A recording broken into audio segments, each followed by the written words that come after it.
Hello and welcome to Dr. Sudhir's classes. I'm Dr. Sudhir Kumar and welcome to this course on anthropology case studies.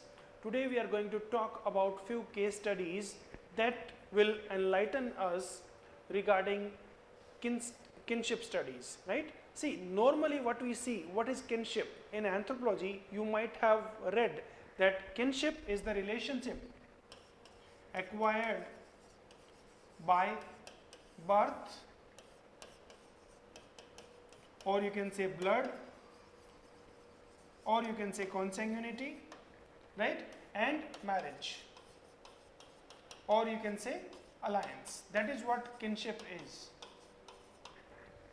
right? You can say it is either biology or marriage that is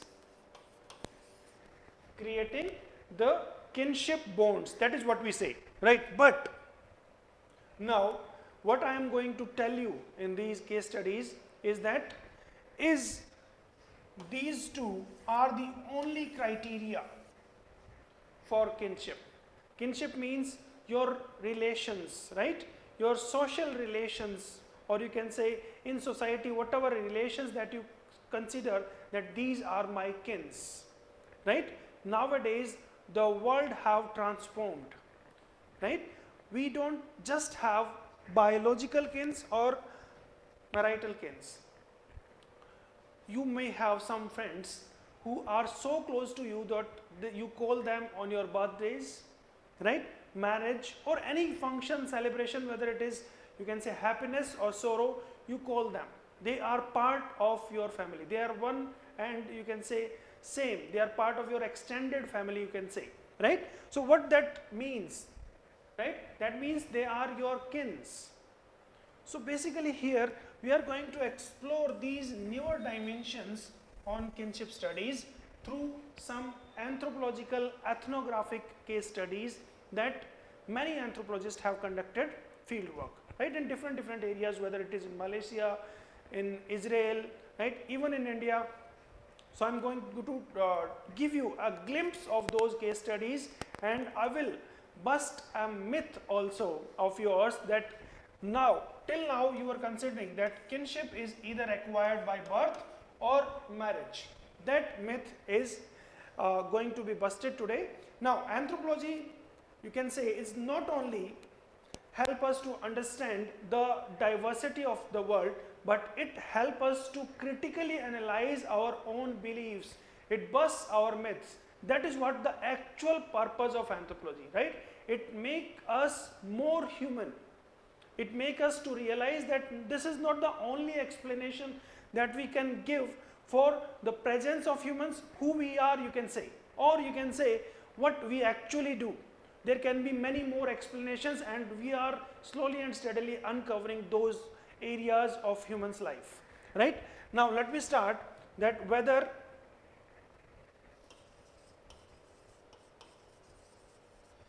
kinship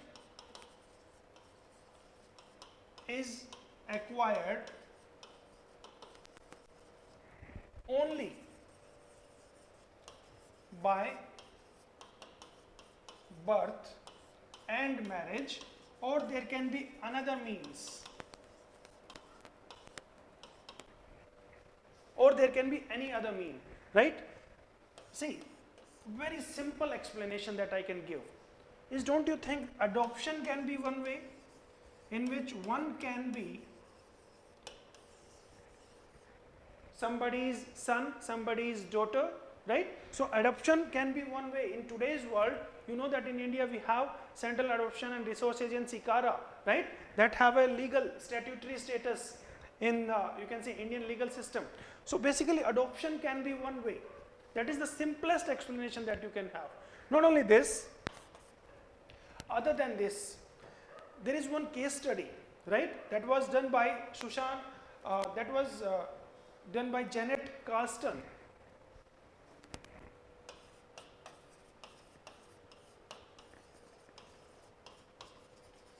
Janet Carsten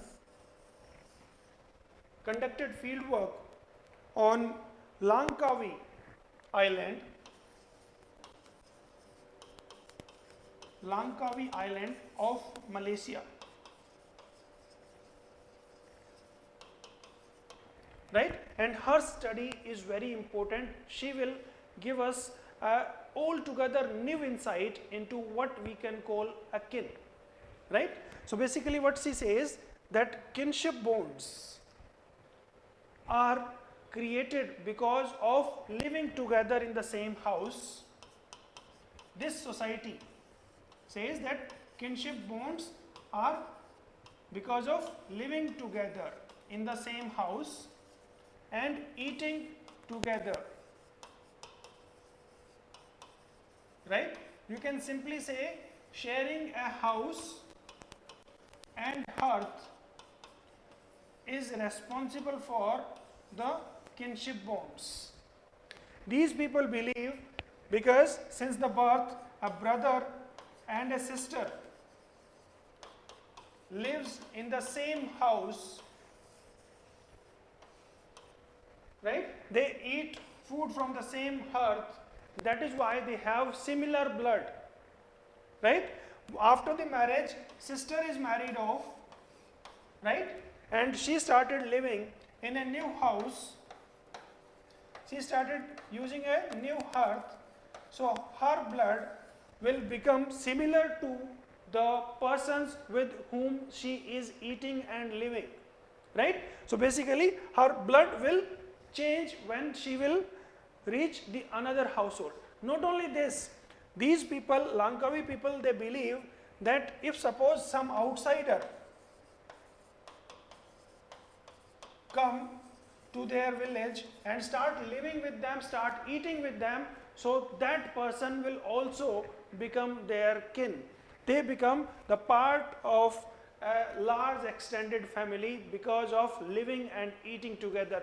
So don't you think that this case study give us an altogether another level of insight that you might not have think, right? You can use this case study in order to justify your answer that there can be another dimensions for the kinship studies. Kinship should not be seen just by the birth and marriage. This can be another dimension, right? Similarly, not only this, there can be other areas. One such study by Sushan Khan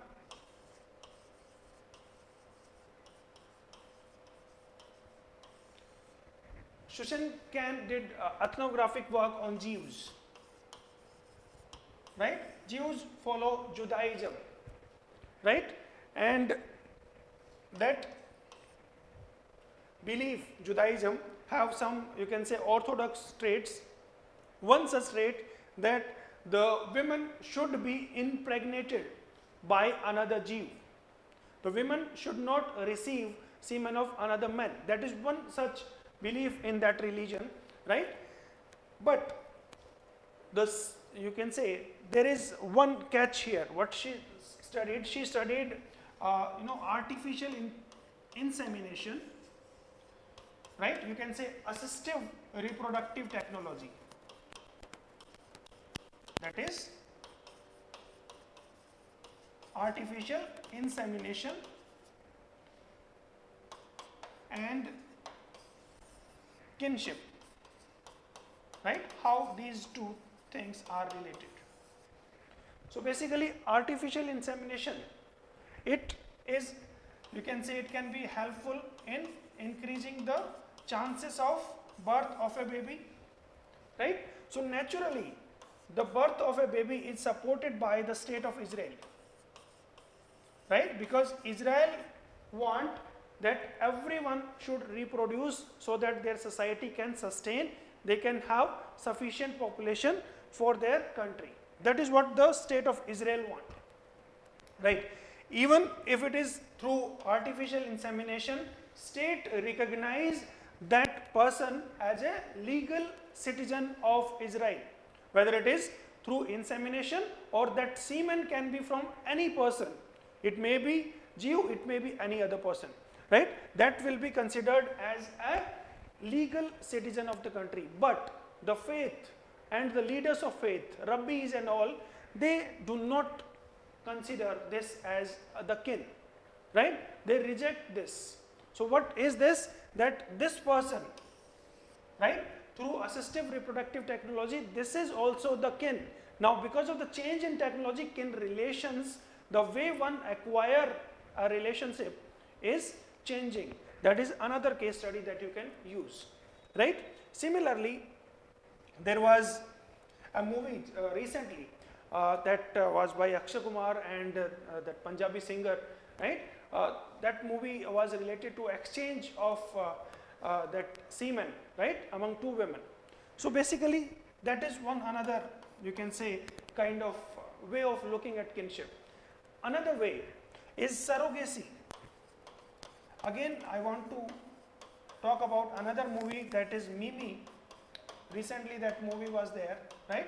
A foreign couple came to India in order to have a kid, right? They, you can say, took the services of, you can say, needy women, right? And she produced a child. The child was, you can say, the semen belonged to foreigner, right? Now, basically, here, don't you see that whose relative is that kid? The kid, biologically, the father was foreigner, but he was raised later on by the mother in India, right? Then how do you define kin relations in that? That is another way of looking at the kin relations, right? Similarly, there is another case study, example you can say, cousins by choice, right? You can say by choice also you can acquire kinship. See, Southall region in England, this is a suburb near London. This is a suburb near London where most of the Asian population live, right? Asian people live in this area. These Asians basically, these Asians call all of, you can say each of them, whether it is Pakistani, Indian, Sri Lankan, Bangladeshi, they consider each other as cousins, right? So they have, you can say their live is in a kind of extended kinship relations, extended family relations they have, right? So what do you call? This is another way of looking, right? This kinship is transnational, right? Here, Indian, Pakistani, Bangladeshi, right? Sri Lankan, Nepali, all of these are a part of a large extended family. They consider each other as cousin. So that is another way of looking at kinship, right? Then there is another study by Dana Davis. Dana Davis did study on battered women in USA, those who do not have very good experience due to marriage, right? And these battered women were taken to some reform homes, or you can say welfare homes, and in these welfare homes, these women, they suffered a lot, and because of their suffering they want to forget those sufferings. So in the welfare homes they made many relations like sisters, aunts, etc. And these relations, according to Dana Davis, they lasted for life. These relations lasted for life. So don't you think that this is another way of acquiring kinship, right? By living together, they share some emotional bond, so they become kins of each other. That is another way of looking at kinship. Dana Davis calls this as fictive kinship.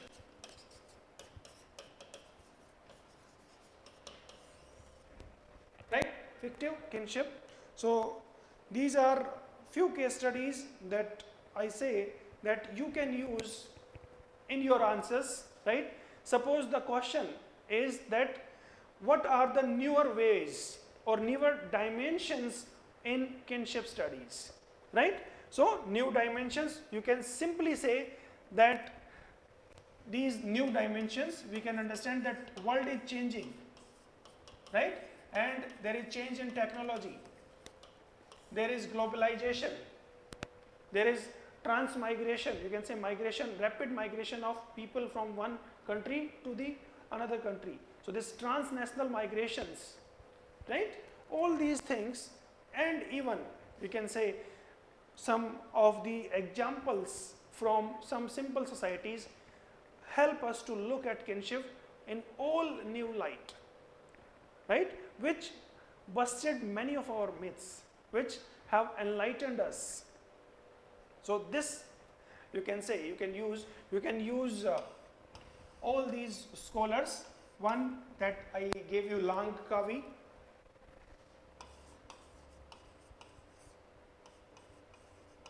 right? Langkawi was studied by Janet Carsten,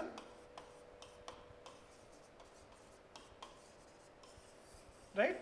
What she says, that the kinship can be acquired by living together and eating together. Another study by this Jews, Sushan Khan,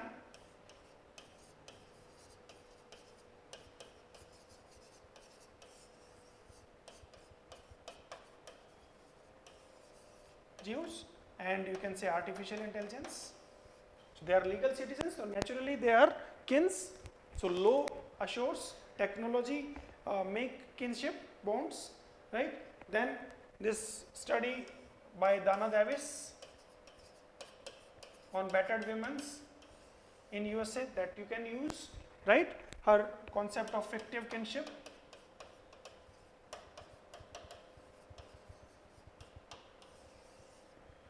Then you can use this example from Southall, England.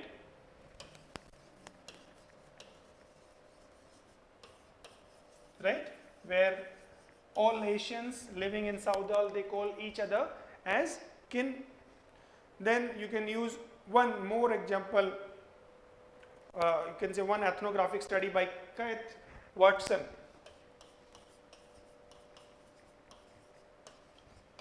Keith Watson basically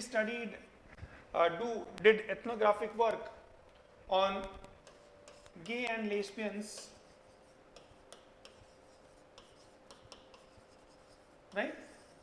So these gays and lesbians, they chose their own family, right? So what she says, Keith Watson says, that these gays and lesbians, they chose their own family, right? Similar to this Southern, they also choose their family. You can say they choose who we can call cousins. So these are 5 and 6 case studies, right? 1, 2, 3, 4 and 5, right? I believe if you write this much, you will do wonders in your answer, right? I will keep on coming with such case studies, so keep watching.